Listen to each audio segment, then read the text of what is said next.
Good morning. Welcome to GA4 for marketers. I see a number of folks still kind of trickling in, but want to make sure we're mindful of everybody's time. So we will go ahead and get going here. One thing I do want to point out as well is that there is the Q&A feature that you have there in Zoom. So if you do think of a question as we're going through anything, feel free to go ahead and submit it. I will leave some time for us to tackle those at the end. And then for anything that we don't get to necessarily, I will make sure to send a follow-up email with responses to all of those, just so that everybody can see the questions. They'll be anonymous, but I'll make sure everybody gets some answers. So thanks for being here. I figured maybe let's do a quick intro. You probably wonder who I am. For those of you that don't know me, I'm Peter Bender. I am the founder of SiteLogic. So basically at our core, what we do is we enable better decisions for better websites. So sometimes that's building new sites, improving existing ones, but overall it really involves a lot of problem solving. Worked with lots of clients, large and small. I've been doing work in SEO and analytics since about 2008. So I've seen lots of changes over time. And I'm excited to dig into everything here today. So I call myself a strategist, and I feel like that sort of simultaneously means a variety of different things and nothing at the same time. So I like to give a little bit more color commentary around what that means. So day to day, I do a lot of work in analytics, in SEO, have a little bit of a design background, a little bit of a front end background. So very kind of hybrid cross-functional. But really what it boils down to, there are kind of like four main things that I really value and like to bring to the table. So hopefully that gives you a little bit of a lens through which I'm viewing GA4 and everything that we're about to go through. So the first thing that I think is really important to always consider is context, right? We're going to be talking about data a lot. There is always some sort of broader story or narrative around it. So making sure to consider all of the inputs and everything surrounding the numbers that we're talking about. So that's really important to me. Secondarily, curiosity is important to me too. So asking questions, learning from other people, listening, trying to understand other points of view. So that's something I definitely want to encourage too in the Q&A. If you want to just pick my brain on anything that's more opinion-based, that's totally fine as well. Thirdly, pragmatism is really important to me as well. So obviously innovation is overly important, right? But also there's super simple and proven solutions that sometimes maybe just shouldn't be ignored, right? I don't always want to overcomplicate things, especially if there's a simple solution that can solve a complex problem. And then lastly, kind of on the flip side of that, but I don't think it necessarily has to be the opposite of pragmatism, is creativity, right? I like to think of new ways of solving problems, maybe a different way to slice and dice information, whether that is data or maybe it's related to design or user interface, something like that. So I always think that, some sort of purposeful risk is very useful in trying something new. And candidly, I don't do a lot of webinars. I'm a little new to the whole content marketing thing, but I've had, I feel like, a lot of the same conversations over and over about GA4, which is really a big reason why we're here. I think there's a huge amount of value in kind of having this discussion and just hopefully hearing from people, primarily me now, but hopefully through the Q&A, we can hear some of the things that other people are dealing with, of how people are tackling things. And specifically, I wanted to make one quick shout out as well as I'm going through the genesis of this webinar was really from a friend and colleague, Amy Schuster, who operates Bandwidth Strategy. So we were talking a little bit about GA4. She had some questions and is operating in a CMO role. And she said, you know what, you really should turn this into some sort of a training or a webinar. And so that is how this came about. So thank you very much, Amy. And if anybody wants to learn more about what she does, make sure to check out bandwidthstrategy.com. So to dive in, why we're all here, right? We have this date that's kind of looming, July 1st of 2023, when Universal Analytics or old Google Analytics is going to be going away. Or one small little footnote is if you do use 360, then you do have until October 1st, but it's really just kind of delaying the inevitable. So Universal Analytics is going to be going away. You might also know it as old Google Analytics, GA3, people tend to call it different things, but it will no longer be available, at least in some capacity. So what that means specifically is, at that time, no new data is going to be flowing into universal analytics. So the existing properties that you have, you'll just see a drop off essentially. And naturally, I know there's always the question as well of, well, what about my past data? Is it going away? What's going to happen to that? It's a little bit uncertain, but the one thing that Google has promised up to this point, at least, is that your historical data will be available for at least 6 months. You can export reports as well. So always keep that in mind, that you can, in Universal Analytics, export data so that you have it. And at minimum, you'll still be able to go back and reference everything for at least 6 months. And then third, if you don't actually move to GA4 yourself, Google will do it for you. There are certainly pros and cons of that.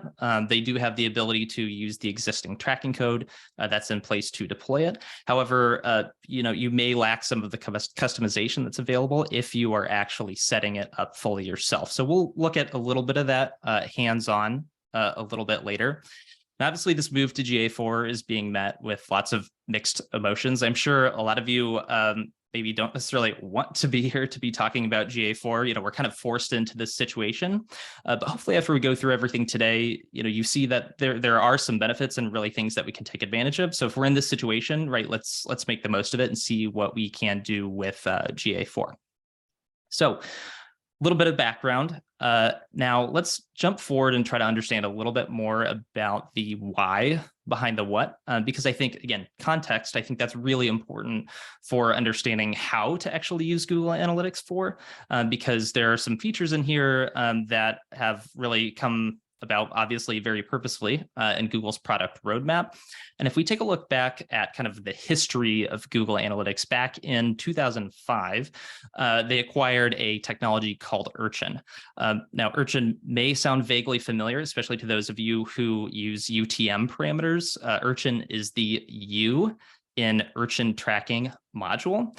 So it was a kind of a very primitive type of analytics tool that was available. And that lasted until about 2008, when they then replaced it with Google Classic Analytics. And one just kind of noteworthy thing about that at the time is that the way of measurement at that point in time was actually cookies being stored locally on a user's machine. So there are browser-based cookies, but there were also like local storage cookies happening at that time. And then if we fast forward to 2013, that's when Universal Analytics was released. So, 10 years old, right? It's a pretty old tool. It's been around. And at that point, they actually moved from cookies being stored locally on a user's machine to Google's servers. So data migrating, going to a different place. They're, changing the interface, things like that as well. If we move forward to 2017, we have GA for Firebase, or in just kind of plain speak, it was Google Analytics for apps. So allowing people to actually track behaviors and activities in iOS or Android apps, things that are native to particular devices.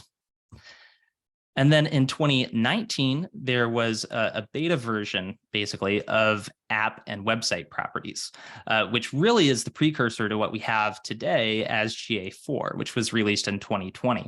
So we'll talk about some of the features here in just a little bit, but you can kind of see the progression of how the product has really evolved, and you'll start to hear some familiar things as we're talking about this. And then, of course, we have the July 2023 deadline that is rapidly approaching.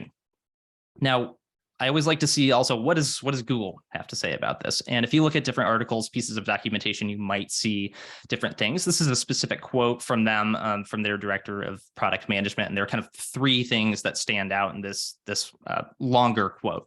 That it allows you to measure many different kinds of data. You can see unified user journeys, and then thirdly, to keep up with a changing ecosystem. And so my kind of translation of that really is three different things. So one, you can track both websites and apps. That's the many different kinds of data piece. The second thing is that there are new privacy controls. So basically dealing with what happens in a cookieless future. They've baked in some different machine learning features that tries to actually fill in the gaps when cookies are not necessarily available. So you'll see sometimes certain annotations where the data is sampled in GA4, well, that's starting to address some of this machine learning and thoughts on privacy controls. And then thirdly, GA4 really uses a completely different tracking model than universal analytics. So if we start to do kind of a side-by-side comparison of these different things, in universal analytics or old analytics, everything was session-based, where we're really focusing on general activities over time, not necessarily specific behaviors. It's just kind of, the duration of a session and, stuff that's happening. Whereas with GA4, it's event-based, where we're focused like very specifically on individual actions and activities, which includes the start of a session or an individual page view, as well as other things like, form submissions or things like that. So really everything is considered an event. And that definitely has a trickle down effect to some of the metrics that you might be used to seeing, because something like session duration, for example, really is almost more of a calculated type of value by thinking about the first event that somebody had on the site and the last event. Next, but kind of going a little bit deeper on events, in Google Universal Analytics, there were manual events, right? When you installed it on your site, you're not getting really anything that feels kind of custom out of the box, right? You're getting very top level metrics, page views, things like that, where you had to do some custom setup either through some code on your site or through Google Tag Manager to collect things like forms or clicks, or maybe you have in-page interactions that you can't necessarily see immediately. So maybe you have tabs on the page and you want to know who's clicking on what. You had to do that manually before. So a lot of you are probably familiar with that. Whereas in GA4, they have what are called enhanced events. And this is basically their way of trying to bake in some additional tracking. Now, I have to be honest, this is, I feel like, moderately successful depending on what you are looking to track. So some things that now GA4 will track by default includes form submissions, scroll depth, external clicks, things like that. I find that, scroll depth and external clicks seem to work pretty well, or file downloads, for example. So like tracking a PDF download that you have. If you click on a link to download that PDF, it's good at tracking things like that. Forms, I find to be a little bit unreliable. So even though there are these enhanced events, there is a lot of opportunity for custom events still being set up and for customization, which really brings us to kind of this next piece related to events. So for anyone familiar with events in Google Analytics, the parameters before were pretty rigid. So again, stepping back to what I'm talking about with an event, it's any behavior that we want to track. It's not necessarily ultimately like a goal or a particular point of conversion, but it's things that we're interested in. It may or may not be a goal. Well, before, with events, everything had to be categorized using category, action, and label in terms of hierarchy. So you had to do a lot of very careful planning in terms of how you're going to name things. And semantically, it's really not that helpful, right? You might have category of form submission, and then action, you're sort of left with, well, what do I call it other than submit, right? You might have submit and error, and then label, maybe it's a form ID or something like that. And while those things are helpful, they're not overly intuitive. Well, in GA4, you have fully customizable event parameters. So rather than having just category, action, and label, you could create a parameter that says like form name or something like that in plain speak, and then something that says located on page, and then collect that piece of data. And you can have up to 25 different custom parameters for each individual event. So you can really start, making reporting that is accessible beyond maybe just you and your individual role, but it might even be a little bit more understandable for others around the organization. Now, absolutely, it still requires a lot of planning. Typically when I'm working with something like this, I'm using spreadsheets, trying to map everything out, but it's a whole lot more powerful than what was available before. Next, we have goals. Now, in Universal Analytics, right, that was ultimately, at the end of the day, the stuff or the things that somebody should be doing on your site, why your site exists, how you're measuring success. today in Google Analytics 4, those are now called conversions. And so all of those, again, are event-based. And one thing that is kind of cool is whereas before you had the option of using a destination-based goal, if you can kind of visualize yourself setting those up, you could do that, or based on an event that was set up. Well, now there's actually just an easy little toggle switch for your events, where if you have a long list of events in Google Analytics, you just flip a toggle and you can turn that into a conversion. A couple other things before we get hands-on. I think this is one thing I always like to talk about is bounce rate. I feel like it is one of the most loved metrics, yet I have such mixed feelings about it, because in a lot of cases, I actually feel like it's not super, super useful, but at the same time, everybody is always asking about it. So definition of bounce rate in old universal analytics world is somebody goes to a page, right? They don't go anywhere else and they don't have a conversion. Sometimes that's useful, but if, for example, maybe you have a very succinct landing page that gives you information about a product and maybe somebody isn't ready to transact, right? They go to the page, they actually find what they're looking for at that point in the journey and they leave. Well, that would be considered a bounce at that point in time. And so really, I don't find it to be a super useful metric in and of itself. And I think Google is going in that direction as well. And so instead of focusing on bounce rate, we now have engagement rate, which is basically the percentage of sessions that has a user that would be considered engaged. And what an engaged session is, it means that somebody was there for 10 or more seconds, they had one or more conversion event, or 2 or more page or screen views. You'll notice screen views, you'll start to see some of this language that kind of goes back to this idea of tracking websites and apps. Within an app, you'll see Google talking about screens quite a bit. And then we also, in the old world, have total users and new users. I think that's pretty self-explanatory. There's one more level that we have now available in Google Analytics 4. In addition to total users and new users, we also have active users. And basically an active user is anyone who has an engaged session or has their first visit. So, again, you'll see that Google's trying to flip the old model on its head a little bit, where we're focusing on individual actions, behaviors, and what that means overall for the customer journey.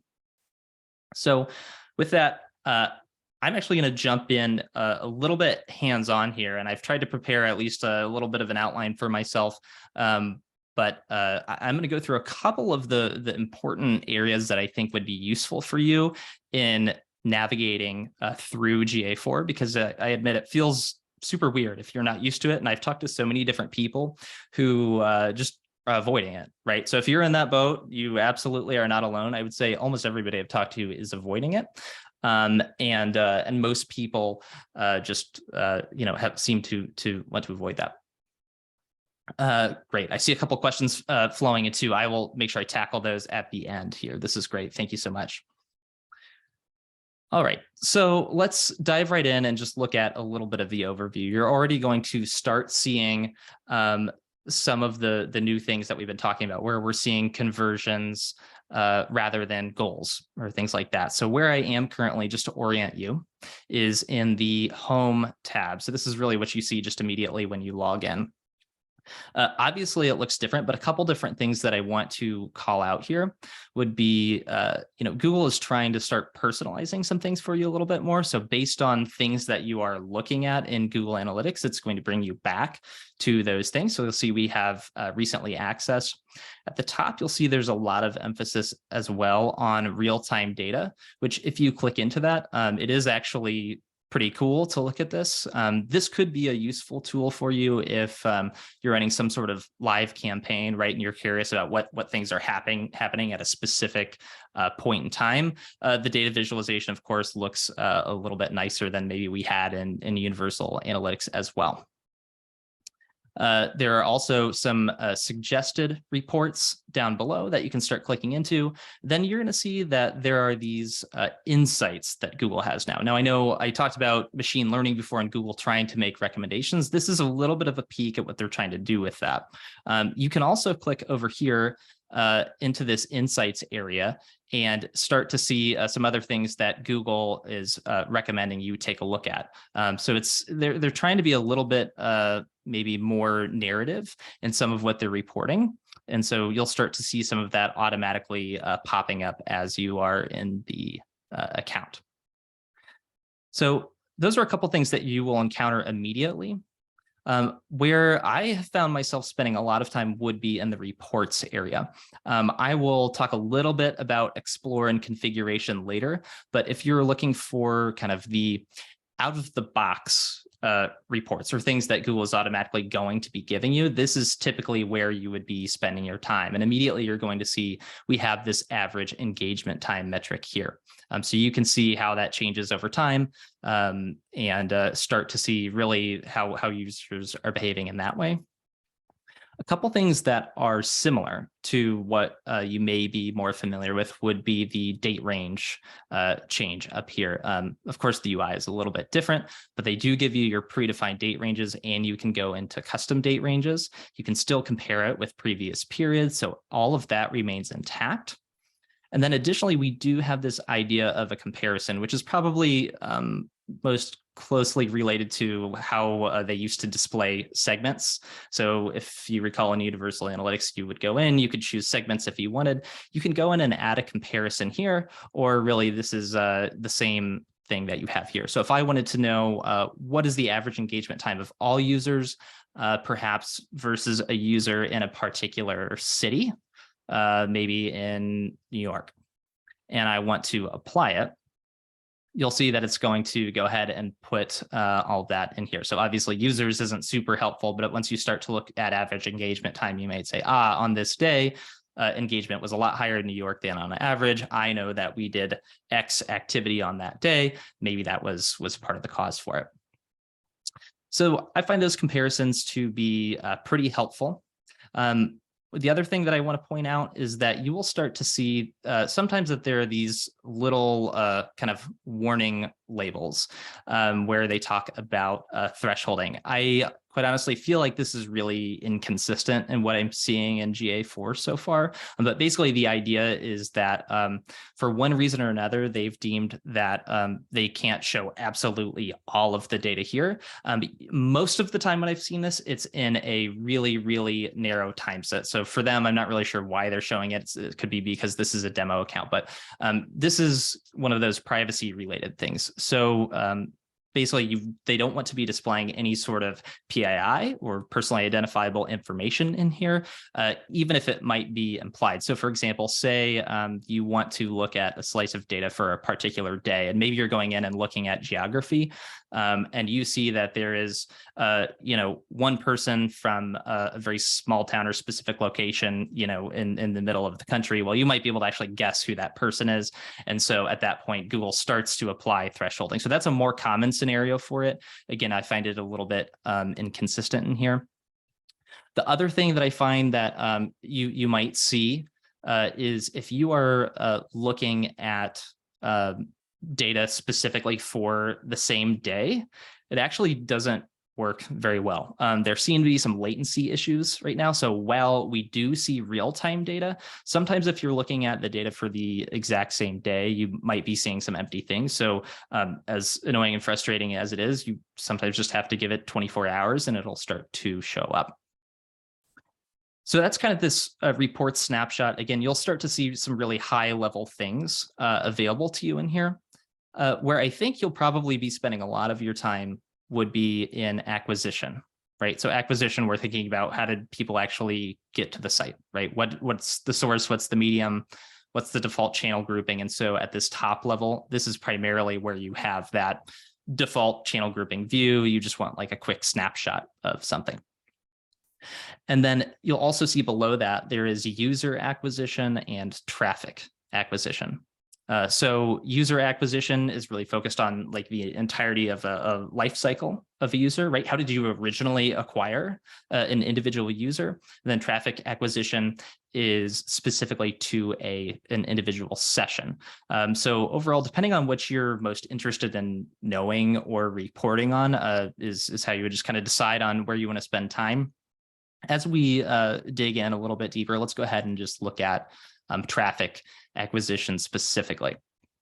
So you'll notice that at the beginning, it just has default channel grouping. And sometimes this is useful, sometimes it's not. If you do have a lot of custom UTM parameters, you might find that things are not showing up properly in a bucket, or you might have something unassigned, or it's unclear. So may or may not be overly useful for you. If you prefer, you can click in here. I feel like this is actually the UI. It's not unintuitive necessarily, but it's not immediately clear, at least to me when I look at it, that you can click in here and start seeing some other things. So I always kind of tend to start at source and medium, because it gives me a little bit more information immediately on where somebody came from, and I can really get a sense of how the data is organized. You do also have a search box here, which is nice. So if I just wanted to see, maybe I do just want to see traffic from Google, whether it's organic or paid, you can search for anything through Google, or maybe I just want CPC. You can start to see that in here. So if you had paid search across Bing as well or elsewhere, you would be able to see only that. So it gives you at least a quick snapshot when you're trying to look for information. This search right here isn't necessarily as good for like outward reporting or things like that, but it's nice for a spot check. Couple different things that are definitely different than along here. I mean, you're going to start seeing the discussions of engagement, right? So engaged sessions, those sessions that had 10 or more seconds, 2 or more pages, or a conversion event. And you can compare that to overall sessions to get a sense of, what channel is actually performing well, right? And you can start to see average engagement time per session as well.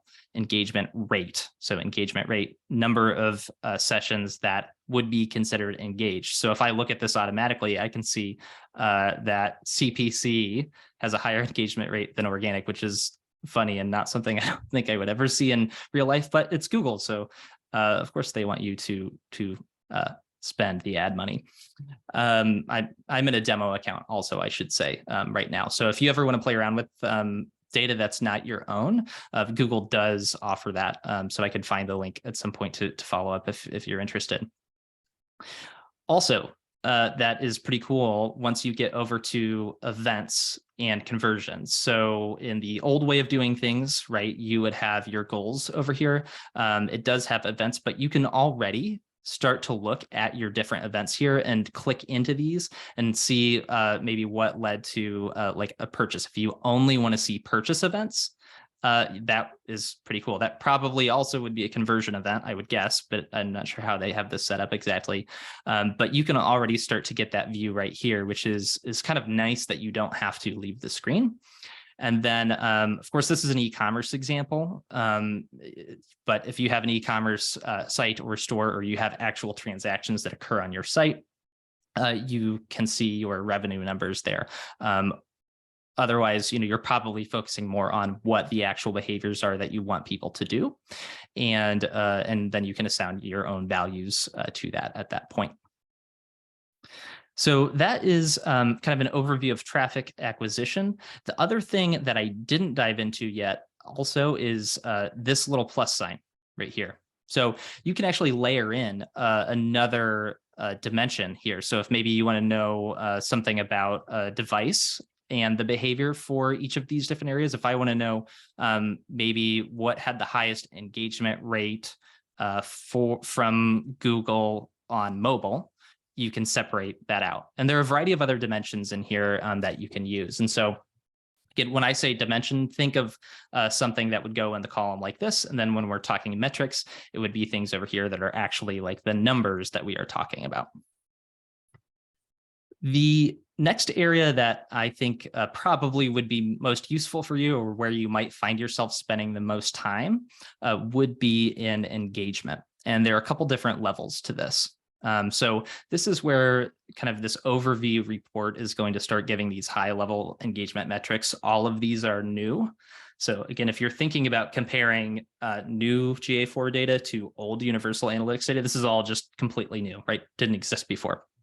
So you can go in and start to see what's happening over time of all of the engagement, essentially. You can see your total views of individual pages, total number of events. That probably isn't that useful in and of itself, but you could put some sort of comparison in there, and that might be useful at that point. But you are going to start seeing some of these reports on events, which is really where I want to spend just a little bit of time. Oh, actually, let me hop back here really fast too. You'll start to see some other metrics as well. So user stickiness, that's something that's new. Daily average users and monthly average users, kind of interesting to see over time. There are a number of things in here that I think are maybe a little bit less familiar to a marketer and maybe a little bit more familiar to an analyst. And so I think, this type of thing is going to be a lot more familiar in that type of role. Let's take a look at events then. So in events, again, keep in mind, this is an e-commerce site, so these events are going to be geared towards those types of things.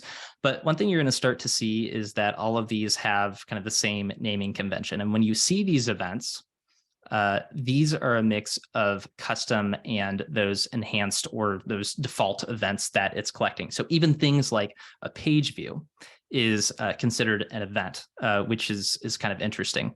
And if you want to see a longer list, I didn't point this out earlier, but you do have the ability to expand the number of rows in an individual page if you want to specifically look. So there's all sorts of different things that you can gather in here. And again, it's a little bit easier to look at these and understand what they mean, again, because they're semantic, right? Before you would have category and hopefully you would have planned so that they're all very clean and organized. But in this way, it's a little bit easier to actually understand kind of what's happening. If we move down the line, you'll see we have conversions. So whereas, again, events are just things that people do, conversions in theory should be those things ultimately that you want somebody to do on your site. They're meaningful. They translate to dollars for you at the end of the day. And you'll see in this case, in this e-commerce site, that of course they only have revenue associated with purchase because that makes sense in this case. It's sort of silly to me that they have all of these in here as conversions. So if this were real life, and maybe in your case, you might be focusing on purchases as a point of conversion, likely leads through some sort of lead form, maybe newsletter signups, things like that, that at the end of the day, you would count as a conversion. So it really is not entirely realistic that you would see a full list like this of conversions. I tend to recommend keeping that a little bit tighter and focused so that you can really make sure that, at the end of the day, you're laddering that back up to your business goals. However, with events, I mean, go for it as much as you want to know, as long as you can use it and it's not just a vanity metric. Highly recommend setting up some of those custom events. Pages and screens. So this is where you're going to go if you're curious about what content people are actually looking at and how they're behaving. So this report starts to look maybe a little bit familiar to what you would see in Universal Analytics, where you have the page title, you have the overall number of views, the total number of users that have seen that, views per user, et cetera, et cetera. And much like we saw in the acquisition report, where if you didn't find the default channel to be super useful, here it's kind of the same thing. So if you've paid really good attention to your page titles, then it might be really obvious to you what you're looking at here. If not, it might be helpful to look at a URL. And in that case, that's when you would be looking at something like page path. So that's basically just giving you the URL to look at if it's a little bit easier for you to understand what is happening.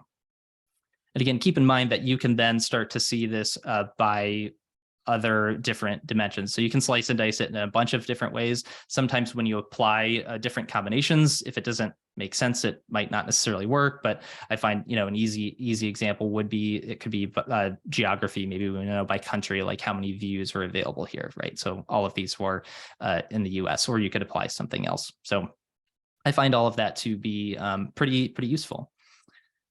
Something I didn't point out earlier either that I'm realizing now too is you can share reports like this. So you can generate a link that's nice and easy, and it already drops somebody right here. So if you're working with other people on your team, this is one way that you can do that.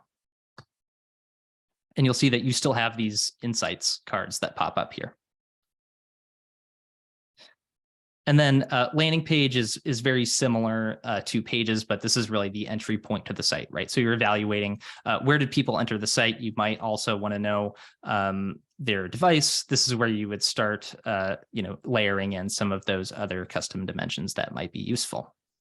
If you do have an e-commerce site, monetization is where you would go to actually start looking in more depth at actual purchases. In e-commerce purchases, you can start seeing, the names of items, item categories, things like that. So you can get fairly advanced. So those are kind of the primary reports that I think I find most useful. I know we're going very quickly through all of this.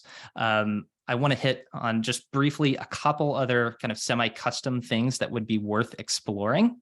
And then the first one would really be in this Explore area, because if you already have your GA4 account set up, undoubtedly you've gone into Explore and probably got scared because it could be a little bit overwhelming if you're not used to this type of setup. So really the idea here is it's probably one of two different scenarios. So either the default reports are not giving you what you want, or maybe you have a regular type of report that you're constantly pulling, right? You have to pull the same thing every month to report out. This is a great place to create things like this. So you could, create a product report for marketing, or excuse me, for operations or something like that, right? You could do this and then regularly just share that with somebody on a monthly basis. You'll see also they start to introduce some different explorations that you might be a little bit more familiar with. So funnels, obviously very important. You can set up your different stages of a funnel if you are clicking into this, and they try to do at least a little bit of this setup for you. So visualizations here are very helpful. If I go back, you can also look at path. This is going to look pretty familiar from the green boxes that you might be used to in Universal Analytics, where you can start to click through and see, okay, for somebody who had a page view as the second event, then what happened? Or what is this 17 more things that somebody did after they started their session? I would recommend that you just take a little time and play around in here. You're not going to change any sort of setup or hurt anything. You can make as many of these reports as you want. And then lastly, you can go in and just create something blank. I'm not going to go in major detail on this because it really could be a big can of worms. But if there's specific questions, maybe we could tackle that. The couple things I do want to point out is you would go in and you can name your exploration here. Just call it something that you would recognize. If you're going to be creating a bunch of these, I always am a proponent of clear naming conventions. You can choose a custom date range. And then before you're actually able to add anything to this visualization, you do need to start adding in if you have any specific segments or the dimensions that you want. So maybe in page and screen, I want to know page path, or maybe I want query string. You'll see I'm going to add both of these things as dimensions, but nothing actually happens over here yet. You have to make sure that you are actually starting to drag these over into the right-hand side, and then things might show up. And then you also need a metric associated with it. So maybe I want, it could be views of a particular page. I need to make sure views are there and then drop them in somewhere. And then at that point, that's when you're going to start seeing things show up here. And so definitely takes some getting used to, again, and probably more along the lines of what an analyst might be used to, but super powerful if you plan appropriately and get used to everything.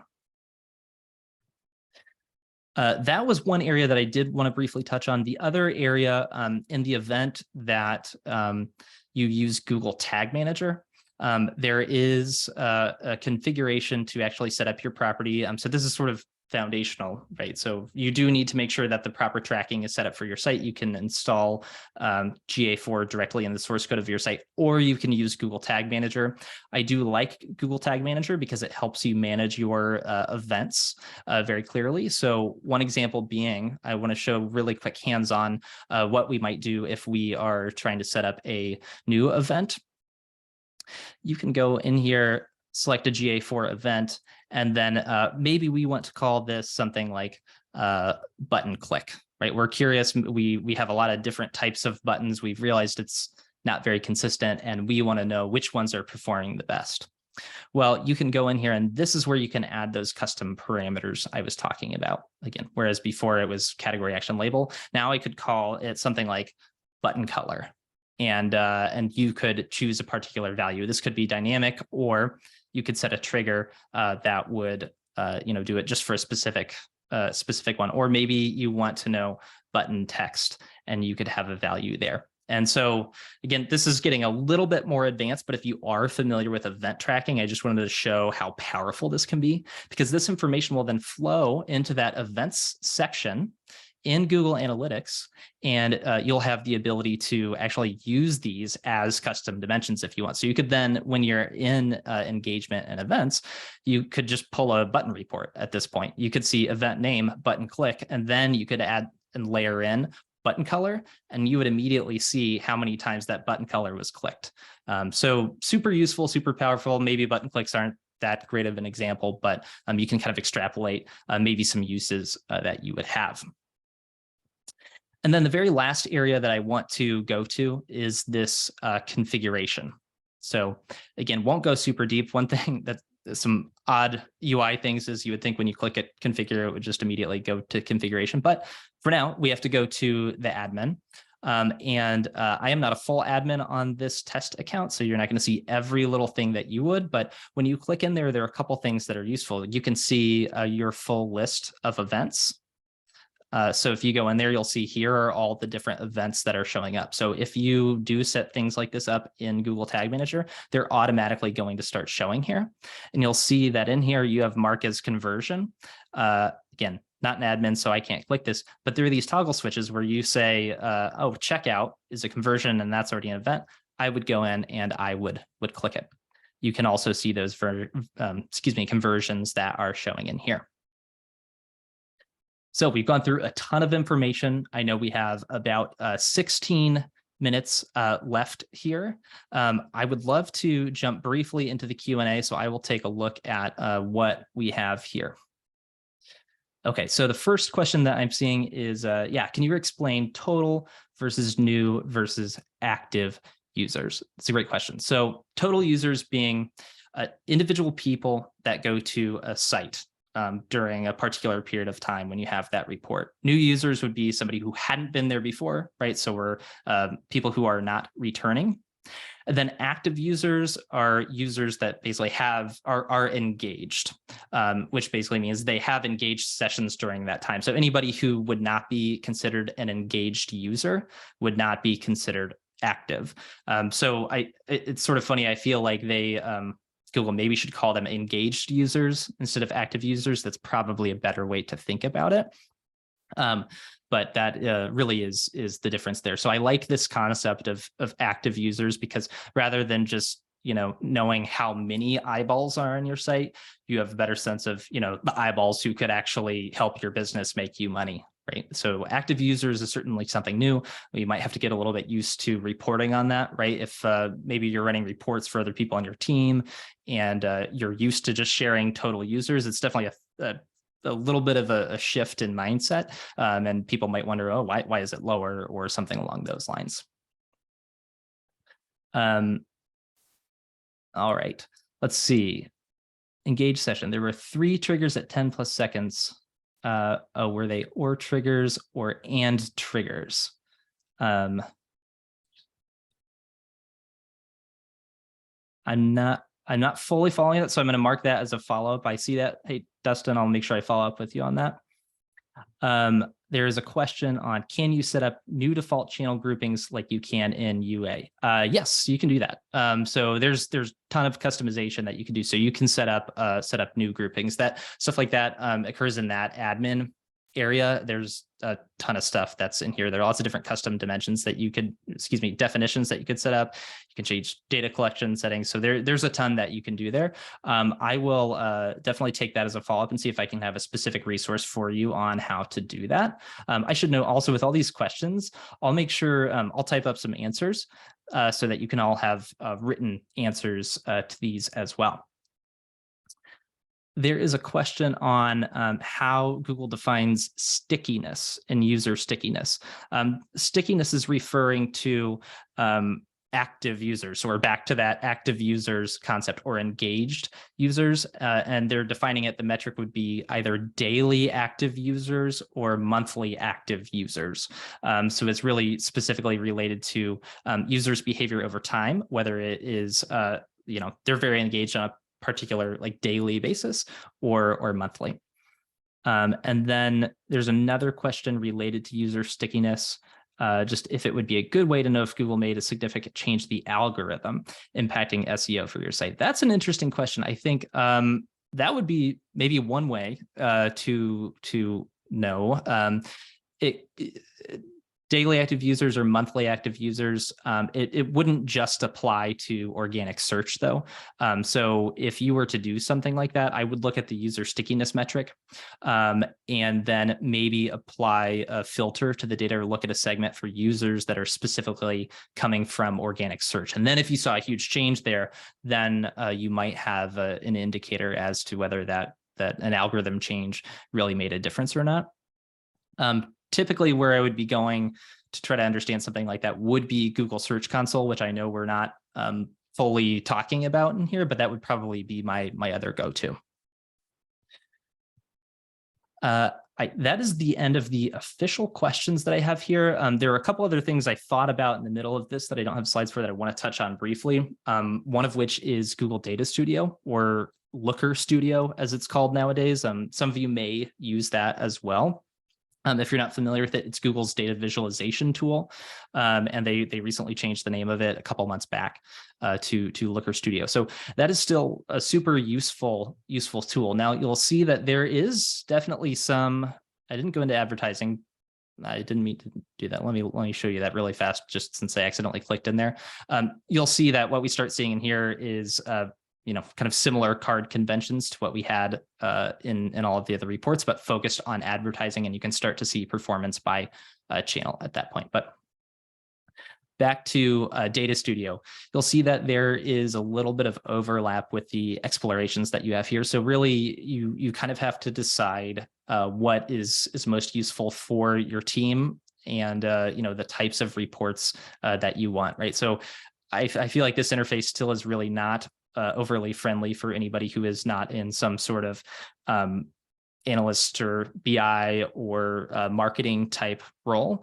So while you could put these reports together and maybe download a PDF and give them to somebody, or send somebody a link directly, Data Studio or Looker Studio might be still a very useful tool to pull information in for data visualization. The other important thing about that is inevitably there are going to be questions about, well, okay, how do I compare my data now with my old data? And Data Studio is one pretty powerful way of doing that, because you can start to blend data. Now, there are some new metrics, right? So you couldn't compare engaged users or engaged sessions now with engaged sessions from before. However, you would be able to compare things like sessions or total users or new users. And so in Looker Studio, you would have the ability to blend the universal analytics data with GA4 data. A little bit more advanced, but something that would be useful. Let's see, we have a couple other questions here. Let's see, should you continue to use Google Tag Manager for customization? I find that it still is highly useful. It kind of depends on your situation, right? So sometimes you still need a little bit of customization to actually send events, right? So with the button click example that I gave, you might still need the help of a developer if you're not using Google Tag Manager to send an event like that.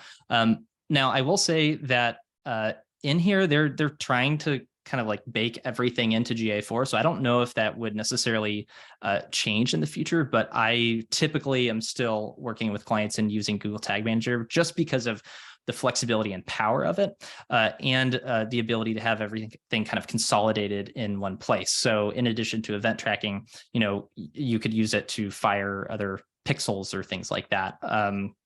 It's definitely a changing landscape when you're talking about cookies. And then I know like with Facebook and some other things, actually like server-side tracking is really becoming important. And so this is going to be maybe one of those annoying "it depends" questions. If you should keep using Google Tag Manager, I would say for the time being, for kind of marketing websites, yes, I typically would do that. Question about user stickiness. Why do they categorize them as DAU, MAU? So yeah, daily active user, monthly active user. I think we talked about that a little bit, but if you feel like you didn't tackle it enough, I'll still make sure I put some more notes on that in the follow-up.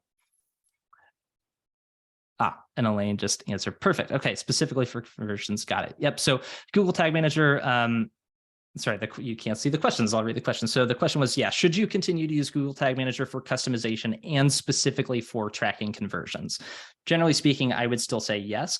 Now, keep in mind, though, too, that you're not actually specifying a conversion in Google Tag Manager, right? It's an event. You're just setting up a bunch of different events.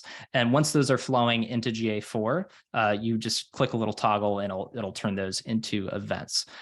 You can also say you want to make sure a conversion is set up ahead of time. You can proactively go into the configuration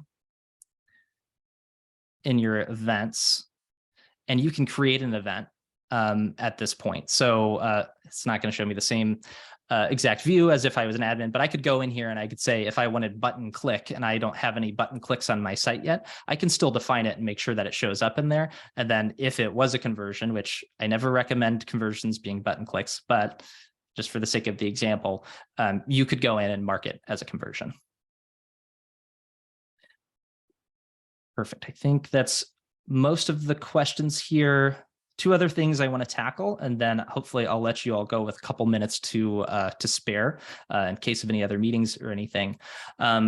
So one, I know I sent a quick video about this ahead of time, but is, what do I do about those emails from Google that sound scary and have been telling me about everything that's happening? One of the most recent ones that has gone out is related to, I was going to see if I have it in the account. Okay. Real example view of this website. You're going to see this banner in here that's showing like, hey, we're going to move you over, or this is going to stop processing data. What should I do about this whole opt-out thing? You do have the ability to, quote unquote, connect your existing Universal Analytics property with a new GA4 property. So kind of in layman's terms, what they're trying to do is take old event data and just general information and like jam it into GA4. So you're not going to get the benefit of all of like those custom parameters for events. It's still going to filter in like category action label type of things. So, if you use event tracking pretty heavily, I would recommend probably, opting out of this automatic migration, going here. And so basically all you have to do at that point is you don't want to automatically set up a basic Google Analytics 4 property, and then connected property, you would go in here and click disconnect.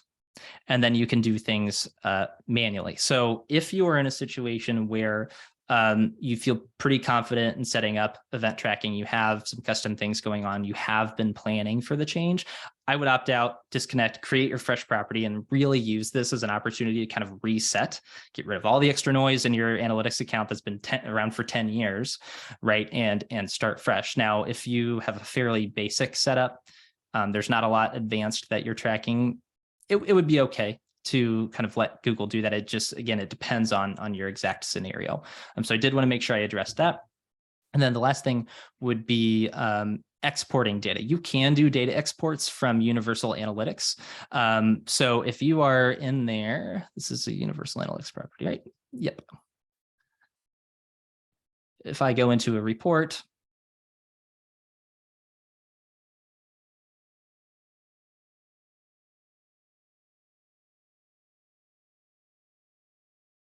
you do have the ability to perform an export for specific reports, right? So if you just want some sort of archive of your data to feel comfy, cozy, maybe you're going to use it, maybe you're not, you can go in here, change your proper date range, and then export your data into some different forms. So that is one other thing that's available, because keep in mind, Google has, I think I briefly touched on this earlier, but Google will give access to your Universal Analytics property for 6 months at least, beyond when it's deprecated, but it will stop processing hits on those days. So with that, thank you so much all for joining. I really appreciate it. It was great having everybody here. I know that we're all kind of dealing with the same things here. If you think of any other questions, absolutely, you're welcome to send me a note. I'm happy to help. I like talking about this stuff. And I will also make sure that everybody gets a recording of this as well. You can get the slides too. I don't know if those will be as helpful necessarily. And then lastly, of course, if you do find that you need a little bit of extra help, that's something that we do offer. We do have an ongoing monthly service where basically you get paired with your own digital strategist. It's me a lot of the time. We take a lot of this Google Analytics 4 data, put it in nice, neat dashboards for you, and also provide some actionable insights and recommendations. So if that's of interest, either send me a note or check it out at sitelogic.app. Thank you so much. Everybody have a great day.